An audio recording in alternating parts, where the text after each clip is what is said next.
Okay, so now it's time for us to peer review our essays we've been working on. And the first thing we have to do is decide who's going to go first. Do you want to go first or do you want me to go first? I'd be more than happy to go first. That'd be great. Okay, but first I need to know, what is your goal that you're working on for this essay? Okay, for this particular essay, I've really been focusing on reasons and evidence and making sure I have enough to support my claim.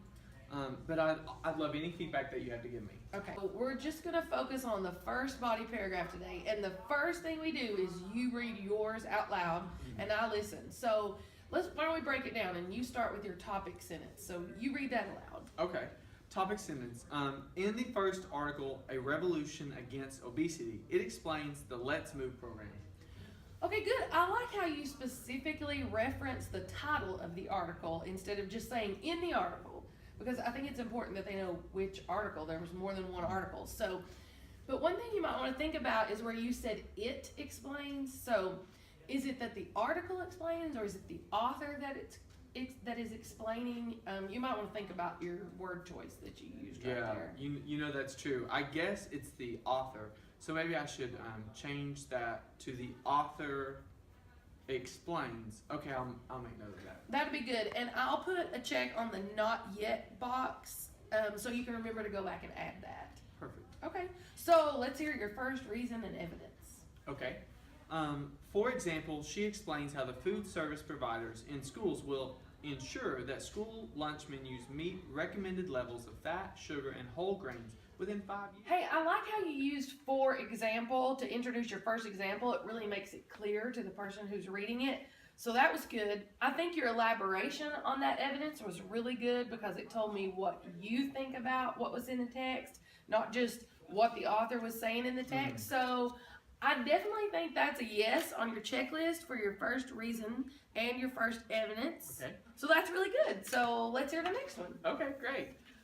So here goes. Additionally, the article tells how restaurants like McDonald's and Arby's are serving fruit and milk instead of fries and soda. This seems like a good idea, but kids will still be able to get the junky food. All right, that's a good text reference too. I like that one because you're staying on topic and you're still really focused on the first text. So I can see what you're doing there. You might want to go back and take a look at your elaboration that you used after your text evidence.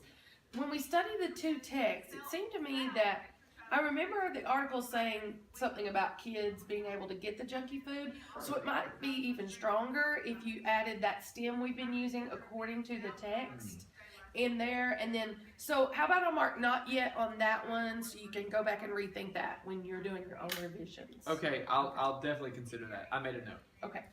Here's the last one. All right. I know for a fact that kids don't go to McDonald's for apple slices. Okay, so here's my thoughts on that one. If it's okay with you, I'm going to do like our teacher said, and I'm going to be honest and direct. Sure, I know that the only way to get better as a writer, so just hit me with it. Okay, I agree with you that we don't go to McDonald's to get apple slices. But I don't think that really makes your argument any stronger. So your argument is about the two articles and which one of the articles makes the strongest case. And I think throwing in your opinion about that kind of makes it messy for the reader to understand what you're trying to claim. What do you think about that? Now that I think about it, there probably is another quote in the article that I could use to develop my argument instead of that sentence. I'll go back and look. Yeah, that's a good idea. So how about we put not yet on the checklist so you can go back and think about that one for elaboration. Okay, yes. Thank you for being honest about that, though.